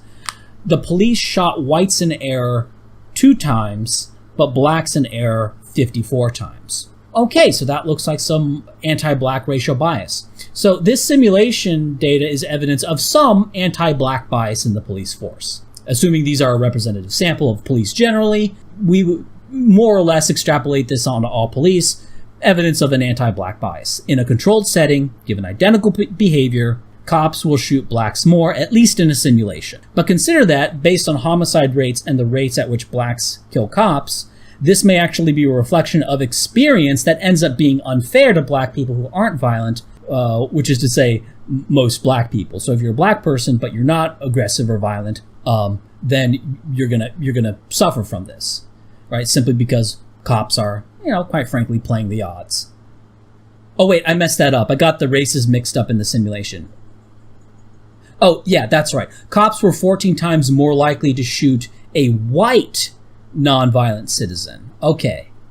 Yeah, and they actually had the faster reaction time when shooting whites than when shooting blacks. Whoops. I got that mixed up. Well, what do you know? In a simulation setting, cops are more trigger happy against whites than against blacks. Well, there it is. There we have evidence of anti-white bias among police. Now, certainly if you accepted the simulation results as evidence of anti-black bias when the results were reversed, well, now you'll accept it as evidence of anti-white bias, right? I mean, you wouldn't start straining to find some methodological problem with it now that you know what the results are. I mean, you're not that predictable, are you? Now, you may be watching this and wanting me to talk specifically about Floyd George or Ahmaud Arbery or whatever. And okay, I'll go ahead. Here's the interracial homicide instances, black on white and white on black. And the Ahmaud Arbery is one of the whites killing blacks. So there it is. And here's the people killed by police in 2020. Floyd George is one of those. All right, I talked about those. In fact, I talk about these episodes more than they deserve. Right there was more than they deserve. If you're talking about these individual instances any more than I've talked about, you're giving it way more attention than it deserves. You're being controlled by institutional media, controlled media, that is putting these episodes in front of you and telling you what to care about and telling you what you're supposed to know. While we're talking about simulations, let's talk about a simulation involving other things, or simulations involving other things where blacks and whites engage in identical behavior and how they're evaluated. L.J. Zigarelle did a fun paper looking at 17 experiments that he could find that looked at how black and white people were treated and evaluated given otherwise identical behaviors or characteristics. So one of the papers he looked at was Prager and Fries, 2003, and he asked people how much government help this guy Michael, should get based on all sorts of factors: employment, age, inheritance, criminal record. Both groups offered to give Michael more money, but both whites and blacks said that Michael should get more money if Michael was black. In the black condition, they both showed a pro-black bias. Both whites and blacks did. Given identical history, identical inheritance, identical everything, right? They say give the black guy more money.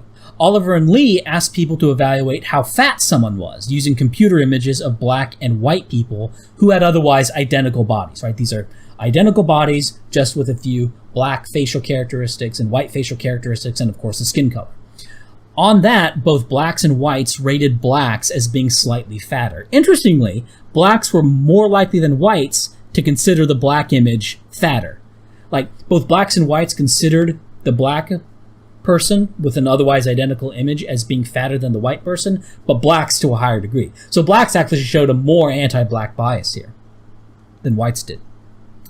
Cottrell and Newberg, 2004. This one is a little bit more difficult to explain. It involved measuring the subject's emotional response to a target racial group facing 7 different, what I would call hardship scenarios. That's not the term they used in the study, but I think that's the best way to explain it. So 7 different hardship scenarios, and they looked at the subject's emotional reaction if the group were black or white. Now, both whites and blacks were more likely to favor their own race, but blacks favored their own race about 3 times as much. Oh, also, I'm not doing the bait and switch anymore. I'm not going to present the results one way and then say they're another anymore. That was a one-time thing.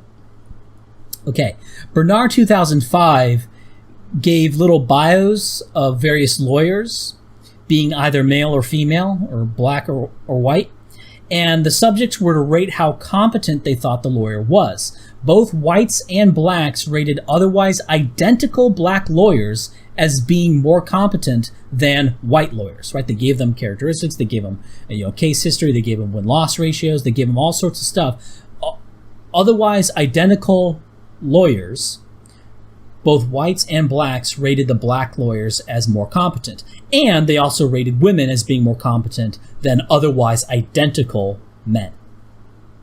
And it goes on and on. You can read the analysis if you want, linked in the description. Basically, across all 17 studies, whites showed a pro-black bias of about 0.1 standard deviation, while blacks showed a pro-black bias of about 0.3 standard deviations. Now, what this means, in a rather vulgar way, is that whites have to be at the 61.79th percentile to be considered as good as a black person to black people.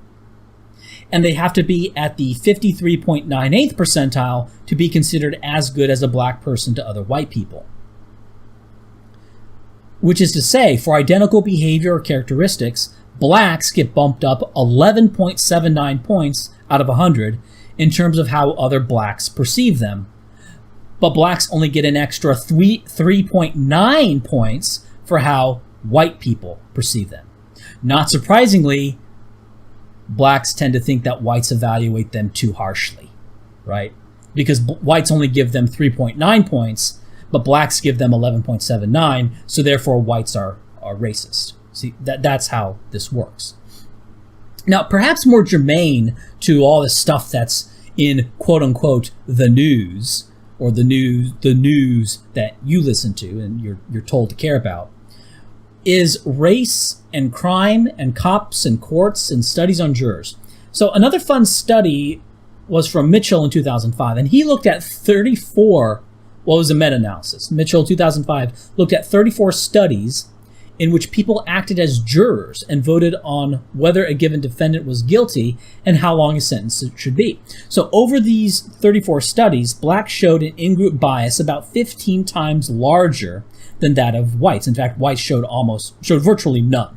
Right? These are jury simulations, and where they're basically presented a case. They're presented a white defendant, a black defendant, otherwise identical defense, identical circumstance, identical evidence. So they're controlling for all that stuff, and they're looking at if there's any racial bias in white jurors or black jurors. And what they found is massive racial bias among black jurors. I can't say what this means in terms of likelihood of not going to jail if you're black and you have a black or white jury, because it's 34 studies and they all have different conviction rates. But if you're white, you get virtually nothing from an all-white jury. If you're black, you get something. Again, these are studies with black and white defendants who are otherwise identical in charge, evidence, courtroom behavior. They also looked at racial bias in sentence length. White showed virtually no bias, while black showed a 0.731 standard deviation bias. Now, what this means in percentage terms is that blacks will sentence otherwise identical whites to the 76.73 percentile of what they would sentence blacks, right? Whereas a racially unbiased jury will sentence them at the 50th percentile. Whites will sentence otherwise identical blacks to the 53.09th percentile of what they would sentence the same person if they were white. So what this means is that blacks with a black jury get about 26.73 points, almost a quarter of the entire variation in sentence length if they have a black jury. But blacks get punished about 3.09% if they have an all-white jury. So you're not getting hardly any of an effect for whites, but you're getting a huge effect if you're black and you have a black jury. So a lot more racial bias among black jurors than among whites. Not surprisingly, black people consider white jurors to be really, really bigoted. Also, blacks have way higher recidivism rates, as in being a repeat offender. So even after controlling for recidivism risk factors, there actually remains a pure racial effects, i.e. blacks are more likely to be repeat offenders even with an identical recidivism score. And the recidivism score is what they use to sort of predict. They use all sorts of factors like family history, nature of the crime. They have a whole science, the science of being a repeat offender, the science of recidivism, and they give people a recidivism score. And even with the same score, blacks are more likely to be repeat offenders. So even if white jurors aren't thinking about that, whites may be effectively fair. Okay, which is to say the 3.09% racial bias that whites have is probably fair, or maybe even more than fair. The problem is that all these issues that I talk about here, they all converge and they reinforce each other. So you take racial favoritism, pro-black favoritism at the universities, at companies, government jobs, all known as affirmative action. You have to deal with the callback myth, right? The myth that employers don't hire someone if they have a black-sounding name. That's been shown to be a myth. You got to talk about slavery and colonialism and segregation in South Africa and the Congo, right? There's all these things that have to talk about, and that's why what I'm doing here, making this video, is kind of futile, because you have a whole system of thought. Okay, this video is going to have much of an effect because what you have is an overarching ideology with a whole bunch of oppression myths that rest on each other and reinforce each other. And so knocking out one or two here isn't going to tear down the entire fantasy structure.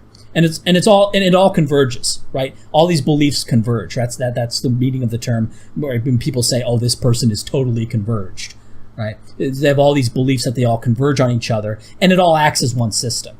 So when you criticize, like let's say you criticize the conventional narrative on slavery, colonialism, segregation, South Africa, and the Congo. Okay, it's not really 5 different topics. It's the same topic. It's the same convergent narrative because they all reinforce and they all sort of grow together or die together. Okay, let me put it this way: if you say, for example, that segregation was fine, there's nothing immoral about whites wanting to have their own neighborhood. Let's say you say that. What are you going to be called? You're going to be called a quote-unquote racist. And racist, in effect, only means whites, right? It only means white people not having enough of a positive view of black and brown, right? That's what it means.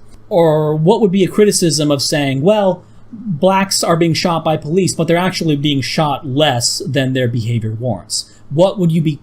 What are you called if you say that? You call the same thing, racist. So it's all of a piece. It's all an overarching narrative. It's a single thing, right? It's not. These aren't actually separate issues. And I think at some level, everyone kind of knows that these are not separate issues. That this is all one overarching ideology. This is all one overarching narrative that is being critiqued.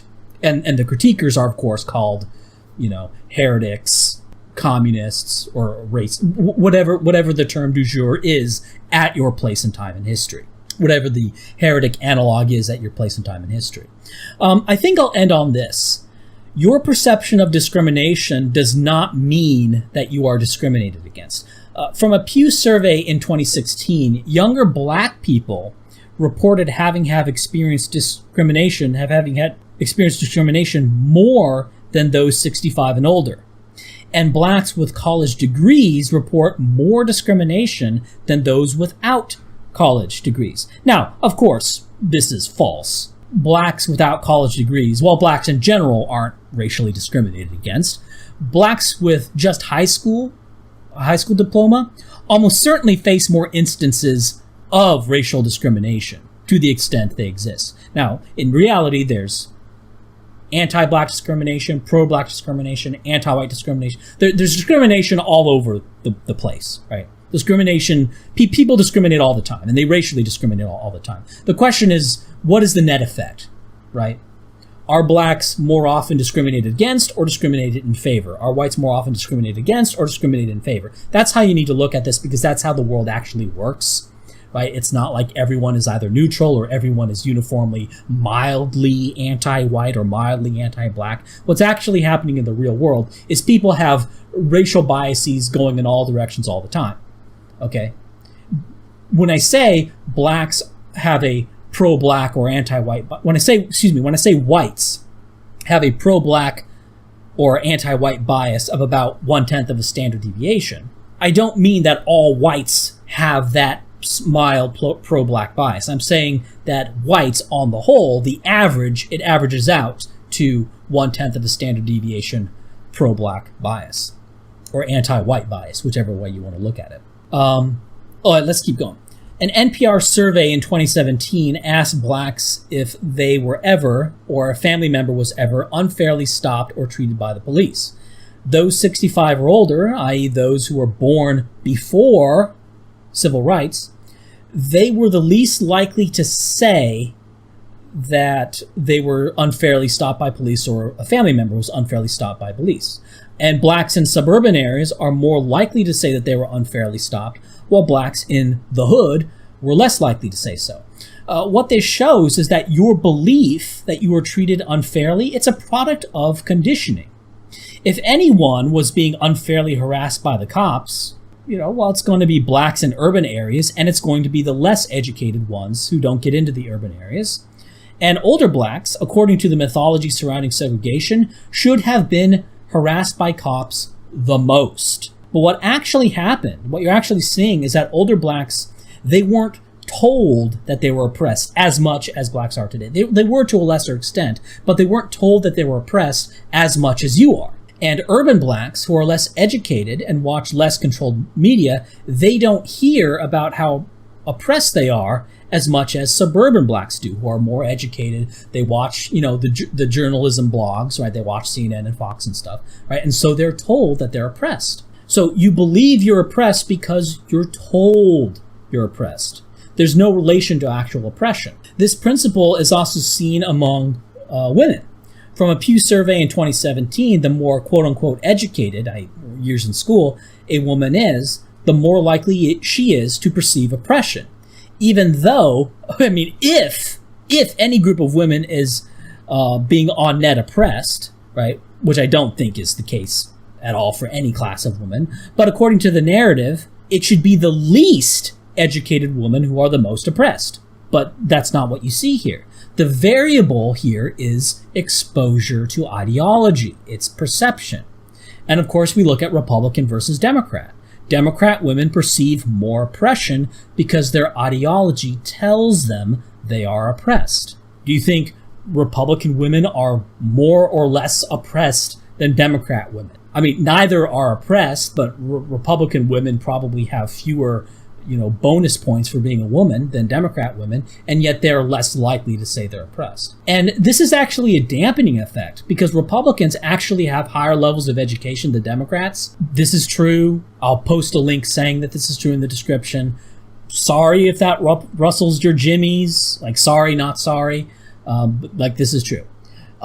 So the effects of going to college, isolated from ideology, are going to be higher because Republicans are actually more likely to go to college. So if you have a Democrat woman who goes to college and gets a post-grad, she is going to think she is the most oppressed person on the planet. That is a recipe for believing you're oppressed. Being a Democrat and spending lots and lots of years in college, getting a post-grad, you are going to believe that the world is out to get you. If you're a Republican woman who doesn't go to college, you're not going to perceive yourself as being oppressed at all, right? Because you have the least exposure to those narratives. And so all you're dealing with is the world as it's actually presented in front of you. This is also seen by generation cohort, of which gender is thought to have it easier. Older generations see women as having it easier, while starting with millennials, the perception is that men have it easier. Again, it's a matter of ideology. It has nothing to do with reality. This is also seen among Hispanics from a Pew poll in 2016. Older Hispanics are less likely to perceive discrimination, and foreign-born are less likely to perceive discrimination than U.S.-born. Now, according to oppression narratives, foreign-born Hispanics from, say, the 1970s should certainly have been more oppressed than U.S.-born Hispanics today. And yet, that's not what they say. That's not what they believe, because it's all just perception. Foreign-born Hispanics in the 1970s weren't told that they were oppressed. U.S.-born Hispanics today are told that they're oppressed, and people believe what they're told by the institutions that they, for whatever reason, believe as authoritative, right? Like the journalism clubs, like CNN, that's authoritative.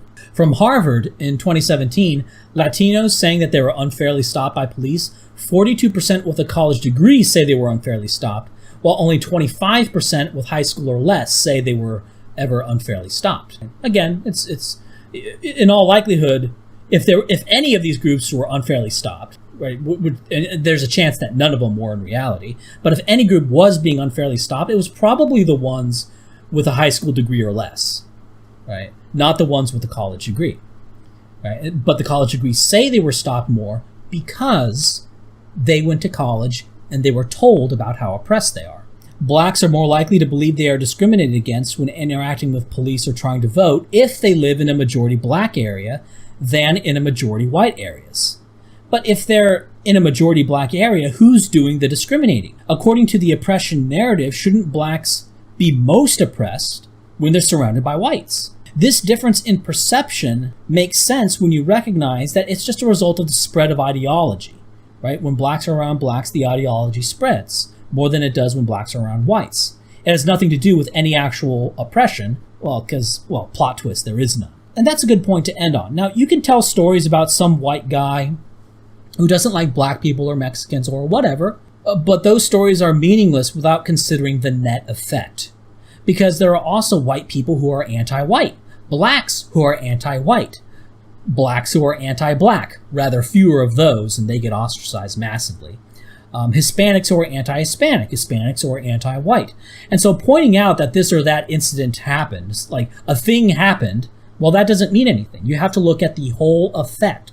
And when you do, when you look at the whole track of things, well, if you're black, probably if you're Hispanic, but certainly if you're black, well, it's good news. You're not actually oppressed. Your life and all of its outcomes, that's you. This is you. Right? It's not something that's being done to you by others. If anything, the system is pumping you up, is helping you out in any little way it can. But the effects of anti-white policies and pro-black policies, the effects of these things are actually pretty marginal. There's no real big effect in any of systemic racism or anything.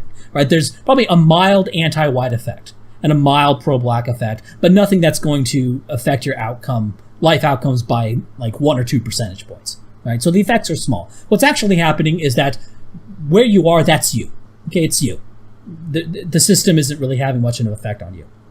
Now, the deeper cut is that you never were oppressed, and that it is, in fact, always been you. But that's a whole... I mean, this video would go on for, a few hours to go through all that. You can perceive yourself as being put upon no matter what.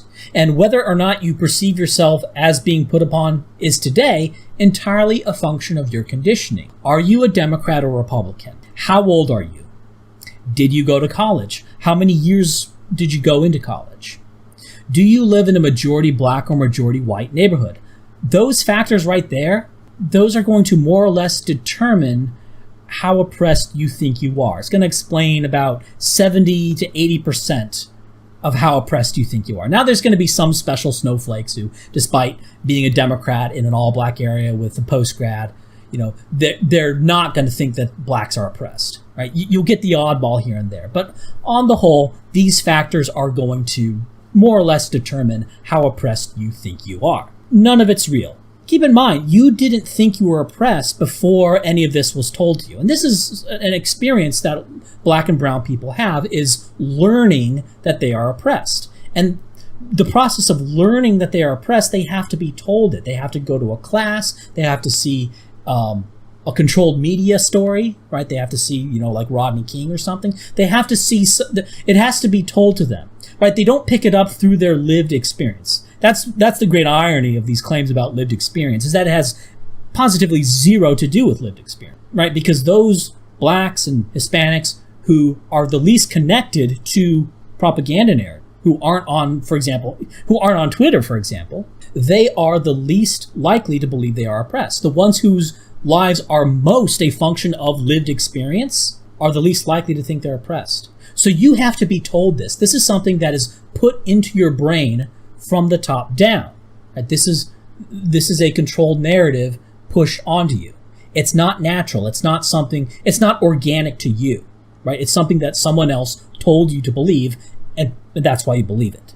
And there's also the problem of how you experience white people in reality versus what the journalism bureaucracies tell you in the run-up to an election. Because of this, you have to say things like, oh, it's the cops, or it's corporations, or, oh, it's those neo-Nazis somewhere over the rainbow, right? It's like that one kid in your class who drew swastikas on the desk, right? He's the source of all your misfortunes, or something ridiculous like that, right? It's some hidden white person. It's not or some ridiculously small minority of white people, right? Because the white people that you actually know aren't unfair to you, probably, for the most part. I mean, look, every person's a person, okay? But for the most part, this is true. So it has to be institutional racism. But all the institutions have pro-black discrimination. They have affirmative action, right? So what kind of institutional discrimination could there possibly be, right? Or it's implicit racism. But you look at any study that looks at, pro-black or anti-black or pro-white or anti-white bias on all sorts of things, in terms of, oh, how competent is this person? Oh, how much does this person deserve getting money, right? Except for a few minor things like how fat they believe you to be, it's all pro-black bias. And any simulation shows that cops are less likely to pull the trigger on a black person for given identical behavior than they are on a white person.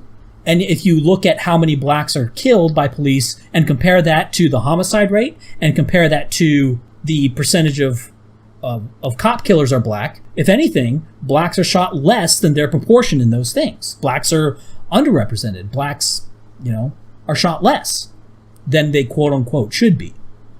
I don't think anyone should be shot, but, in the ratio, I mean. So because of all this, so it has to be something hidden, right? Because white people in your day-to-day life aren't actually biased, right? But, so maybe we're secretly oppressing you. Maybe we don't even know that we're doing it. I don't even know that I'm doing it. Somehow I'm oppressing black people by, maybe I'm oppressing black people by making these videos. But in general, in the big picture, you talk about white privilege, the invisible knapsack. Well, it's invisible because it doesn't exist. Because people failed to accept and explore the alternative hypothesis which turned out to be factually correct. Who does that? Who calls somebody by their first, middle, and last name? Isn't that kind of weird? Isn't that kind of culty? He's not Martin, but Martin Luther King. Contrary to what Republicans would like to imagine, Martin supported reparations and he supported affirmative action. And this is what we are faced with. And this is the reality. Now, when we come to Washington, in this campaign, we are coming to get our check. Any attempts by Republicans to make Martin into something their own is both false and a recipe for defeat. Now, it's hard to remember when the first accusations were made, but at least since the 1970s, probably well before that, there were claims that Martin was a communist, not a real doctor, and that he had sex orgy parties. In 1991, after around 2 decades of denial, Boston University finally admitted that Martin plagiarized parts of his PhD thesis. Boston University formed a committee to investigate the plagiarism and found that Martin stole, verbatim, 33% of his dissertation, 45% of the first half and 21% of the second half from another Boston University student, Jack Boozer. And that's just what the committee found. I suspect if a more hostile committee was looking at Martin's thesis, they would have found more plagiarism than that. Not surprisingly, the Boston University committee did not recommend revoking King's doctorate, despite a third of it being proven to be plagiarized. But this makes perfect sense, given that his speeches were written by others. For example, Martin's I Have a Dream speech was written by